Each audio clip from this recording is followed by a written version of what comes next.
మాజీ మంత్రి Sanath Nagar BRS MLA Talasani Srinivas Yadav Congress ప్రభుత్వంపై తీవ్ర స్థాయిలో విమర్శలు గుప్పించారు.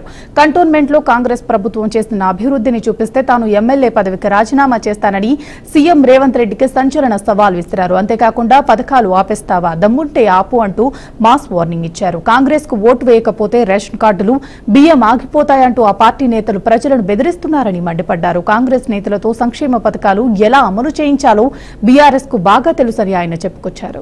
మేము సిద్ధంగా ఉన్నాం. నీకు దమ్ముంటే ఈ రాష్ట్రానికి ముఖ్యమంత్రిగా ఉన్నటువంటి వ్యక్తి మీరు ఓటు వేయకపోతే సన్న బియ్యం ఆగిపోతాయి, రేషన్ కార్డులు బంద్ అయిపోతాయి, కరెంటు 200 యూనిట్ల కరెంటు తగ్గించింది, ఇవన్నీ ఆగిపోతాయని చెప్పి అంటే భయపెట్టిస్తున్నావా? అంటే ప్రజల్ని భయపెడుతున్నావా? ఈరోజు అన్ని విధాలుగా కొట్లాడడానికి ఒక ప్రతిపక్ష పార్టీగా మేము సిద్ధంగా ఉన్నాం.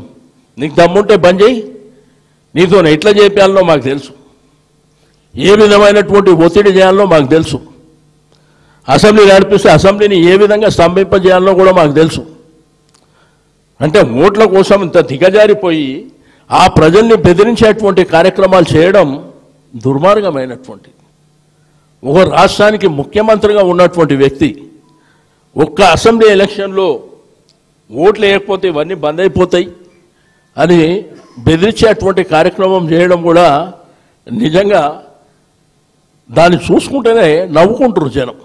కంటోన్మెంట్ ఇప్పుడు మొన్నేం చెప్తుండ్రు, కంటోన్మెంట్ బై ఎలక్షన్లో గెలిచినాం, 4,000 కోట్ల అభివృద్ధి జరిగింది, అందుకే జూబ్లీ హిల్స్ ప్రజలు ఆదరించాలన్నట్టు. నా చూపి ఎప్పుడు వస్తారో రండి, నన్ను తీసుకొని చూపించండి. మీ పాత్రికేయ సమక్షంలో 4,000 కోట్ల అభివృద్ధి కార్యక్రమాలు చేసినారని మీ మీడియా సమక్షంలో తీసుకుపోయి చూపిస్తే ఆడనే రాజీనామా చేస్తా. అన్ని అబద్ధాల మాటలు, మోసపూరితమైనటువంటి మాటలు, పబ్బం గడుపుకునేటువంటి కార్యక్రమాలని ప్రజలు క్షమించే పరిస్థితిలో ఉండరు.